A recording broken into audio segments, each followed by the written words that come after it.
Hi guys, good morning. Katatapos ko lang nagluto ng aking breakfast. Ito po ang aking breakfast. Green peas. Ginisa ko siya sa maraming sibuyas at saka nilagyan ko ng snowbar. Yung pine nuts yan. 2 egg. Yan po ang breakfast ko. Walang rice. Kain po tayo guys. Sorry. Tulog pa ang mga kasama ko. So, dito, bakasyon na sa Lebanon. Summer vacation na. Kaso, kailangan ko mag-take kumain dahil meron akong i-take na gamot. Kain tayo, guys.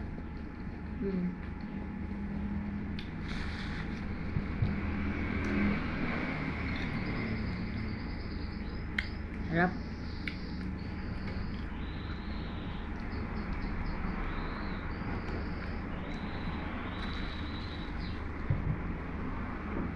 Dito sa Lebanon, kung ma-miss mo ang mga pagkain natin, gagawa ka ng paraan. Alam nyo? Kasi usually dito, mga cheese, cornflakes, oatmeal, mga manushi, ang pagkain nila, egg. Alam nyo, masarap yung scrambled egg na may meat. Dito ko natikman, masarap siya. Tapos yung hummus na may meat sa top, masarap siya.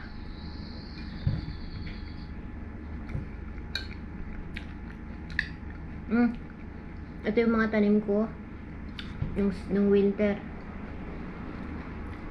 Green peas. Namis.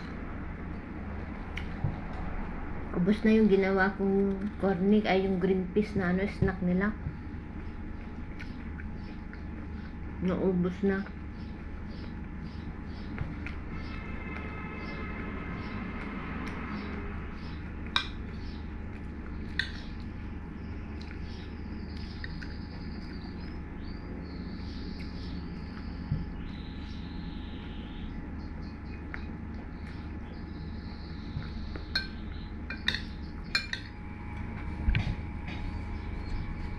Yung mama, ano ito?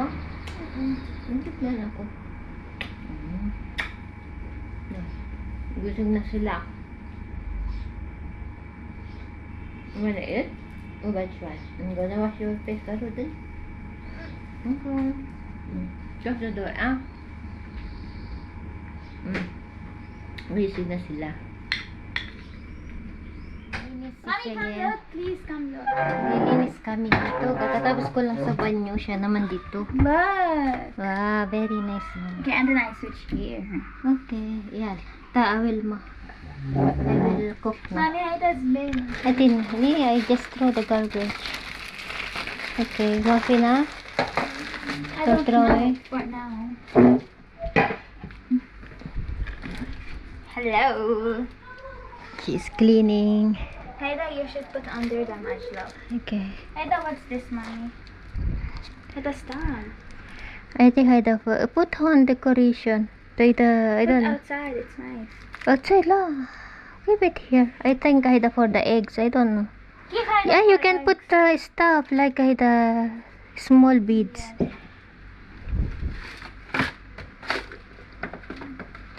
Yeah, muffin na for throwing.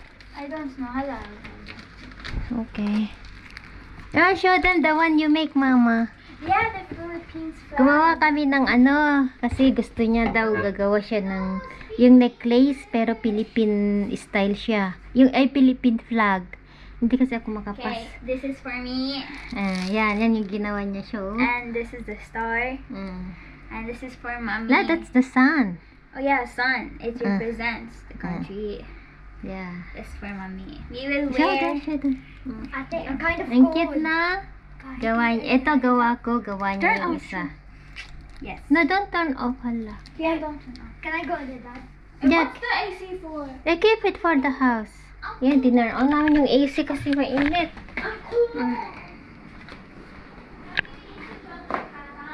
Yeah, we will shoot to Tatang. Hindi po yan mas tamad, masipag po yan. Nagtrabaho po, tinutulungan niya ako. matulungin na bata. Get me. Hindi nyo lang kasi nakikita. Pero maano yan.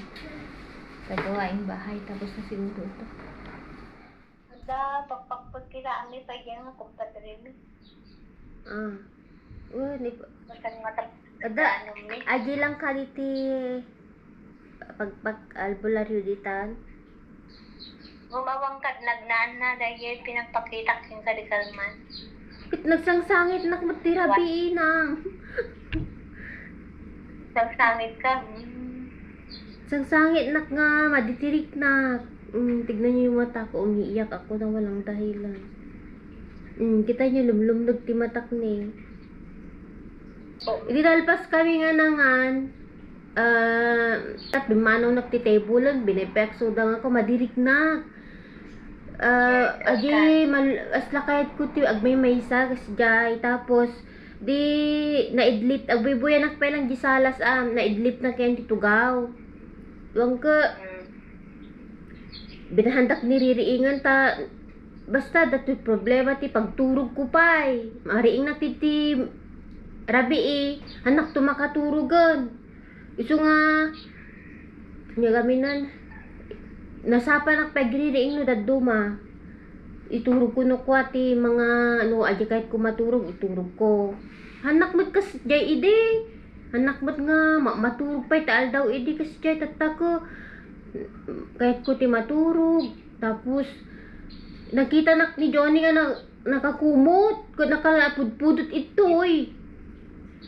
Di man di ajin niriing apay okay apay ko na bunga na katoy pinapanaw ko suna pimanaw mo Mga kabaginaw. Ang kakataginaw. aginaw di inang Na, damago lang sa iya. madiyan inang okay Mga tapumayak dito kanto.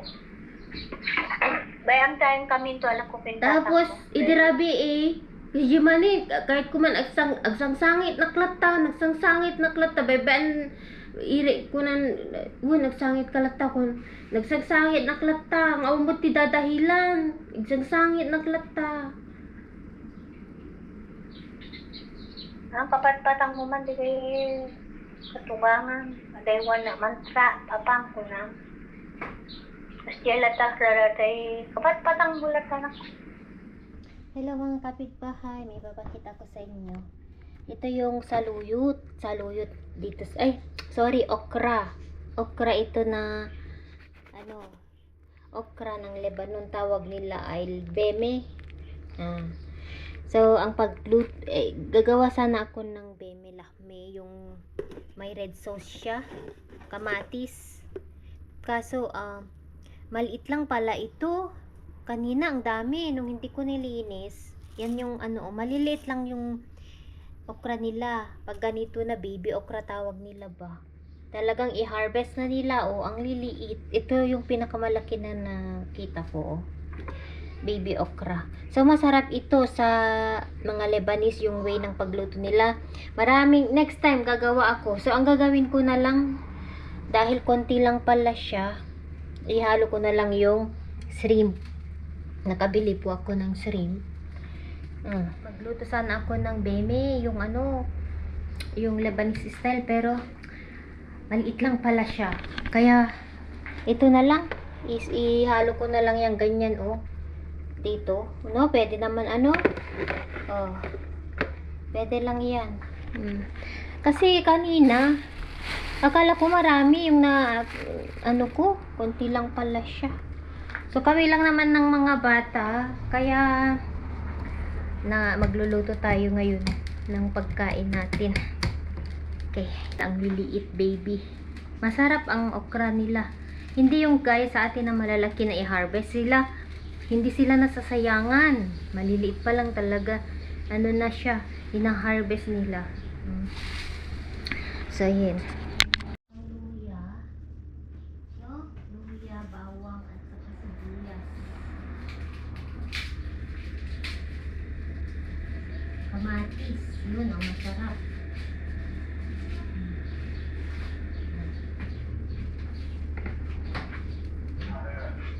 ko lulutuin yung malaking kaldero. Yan. Dito natin paghalo-haloin ang mga ingredients.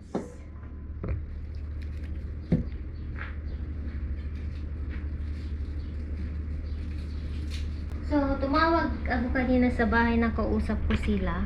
Nentuhan tayo ba habang nagluluto ako. Nakausap ko si kasi kagabi na naman guys, inatake na naman ako ng ay naku, hindi ko talaga maintindihan itong sarili ko. Kasi ewan, sabi ng tatay ko, niloko pa niya ako. Baka naman anak naglilihi ka sabi niya sa akin kasi as in kagabi guys sinumpong ako yung iwan ko pero kapag yung katawan mo sarili mo yung nangyari sa sarili mo iba kapag hindi kasi nangyari sa sarili mo may masabi ka talaga na feeling mo pero dahil nararamdaman ko iba ang katawan ko ngayon, iba. So yun na nga tawag nito, kagabi maaga ako nag-shower kaya nga hindi naman sa paggawa ko ng content ako nahihirapan guys kasi hindi naman na ako everyday na nag vlog yung share sa inyo ng vlog every 2 days ganon every other day. So okay lang sa akin kasi nakakapagpahinga ako in 1 day, so okay lang, walang problema sa akin ang paggawa ng content, yung pag-edit kasi may time ako. Yun, nung kagabi ay maaga ako naggising, naaga ako nag-shower. Usually nag-shower ako talaga sa totoo lang mga 10:30 ganon. Kagabi 8 o'clock nag-shower na ako. After ako nag-shower umiga ako and then naghiga na ako. Pinakain ko na lahat ng mga alaga namin, aso, pusa, tapos turtle, mga bata pinakain ko ng maaga. Hindi ko na malayan sabi ng asawa ko nakakumot ako ang init-init guys. Nakakumot ako doon sa kung saan kami natutulog ni Mister. Ayun na naman, inatake na naman, umiyak ako. Pinuntahan ako ni Mister, ano ba nangyayari sa'yo? Tapos pinalayas ko siya. Ayoko marinig yung boses mo, lumayas ka dito, ganun daw ako. Minsan naiinis ako sa asawa ko, gano'n na di ko maintindihan.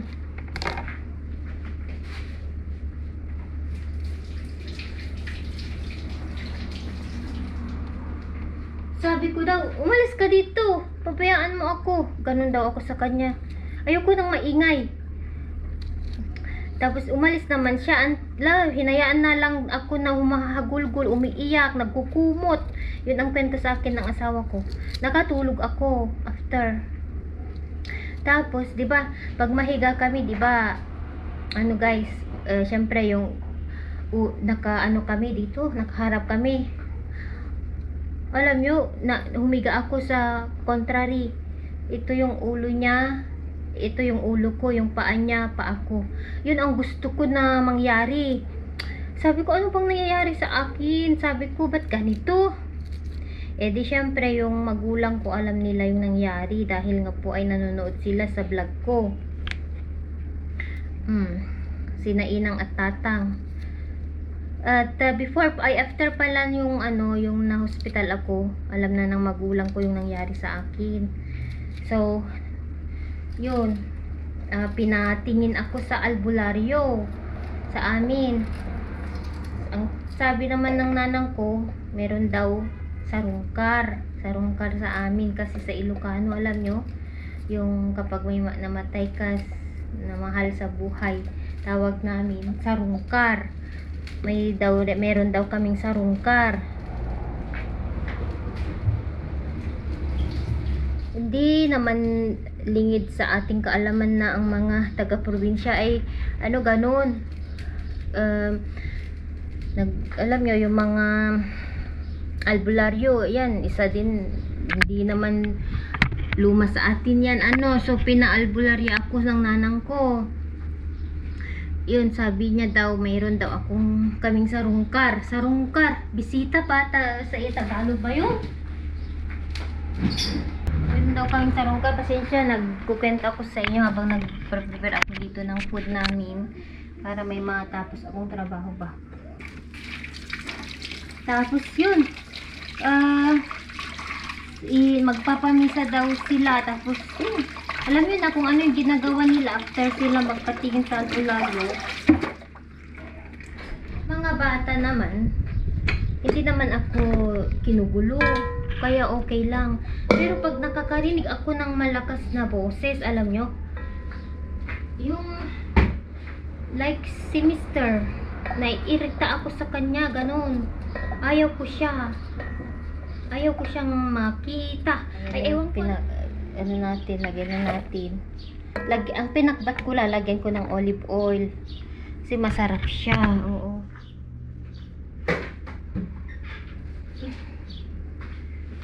Tapos, konting, ganyan, olive oil. Konti lang yung shrimp ko. Yan, pag maluto lang ba ganyan,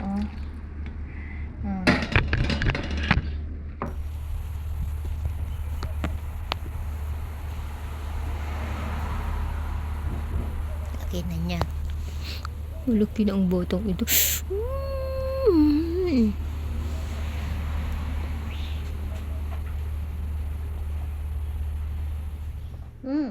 Ito na ang ating pinakbet. Okra na pinakbet. Ayan lang natin dyan. Yeah, princess, and you know who's living the princess here? Kain na po tayo. Ayan. Let's eat po. Ayan. Let's eat po. Kain po tayo. Ako lang ang magmukbang. Kumain din si Shaky yan ng shrimp. Okay.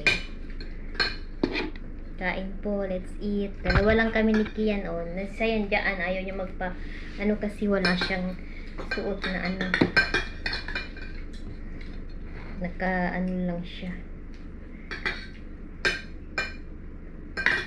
Kain po tayo, guys. Sarap. Sarap ng beme nila.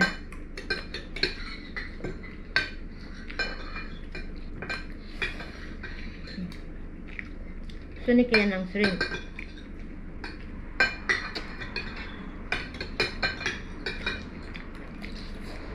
Ang sarap ng okra.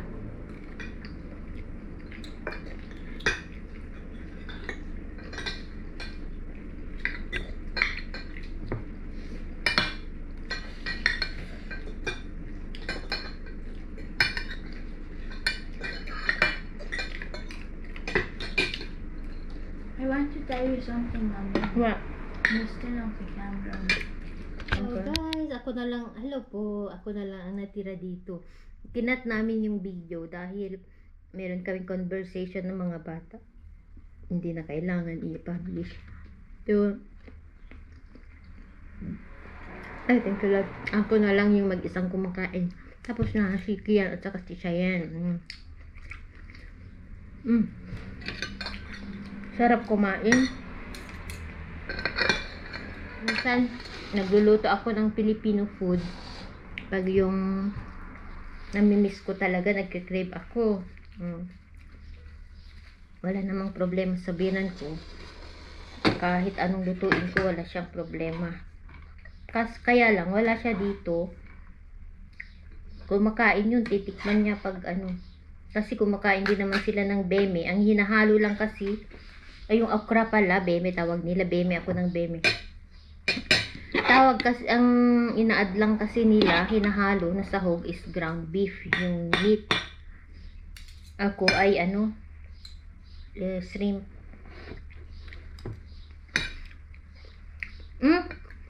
Kumakain pala siya ng bagoong yung binan ko dati.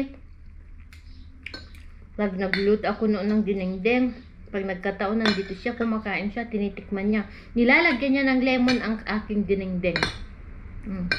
Gusto niya. Kanina yun na nga, nakausap ko si Inang, si Tatang.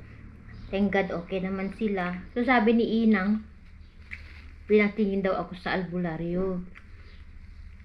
Sa amin. Ewan ko lang sa inyo kung naniniwala kayo.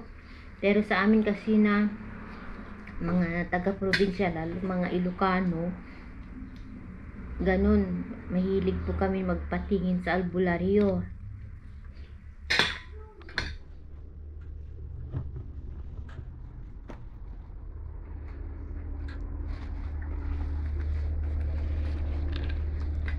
Kain po tayo dinner, laban and rice. You want more laban, Cheyenne? Or enough? Bachelor. The rice. Mainit pa.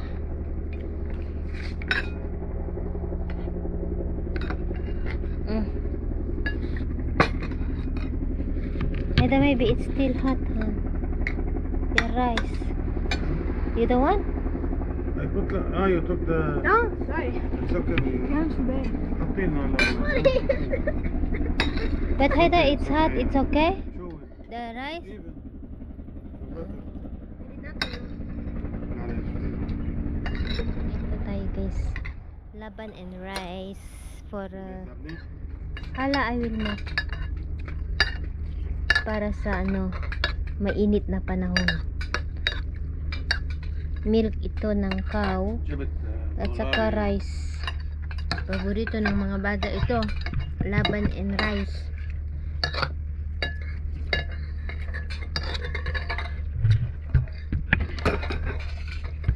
Wait, I will add.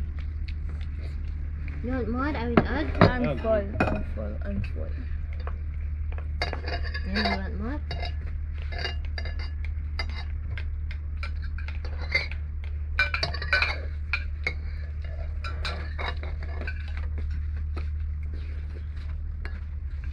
Maganda nga kasi malamig yung milk. Kain tayo. It's laying the leaf.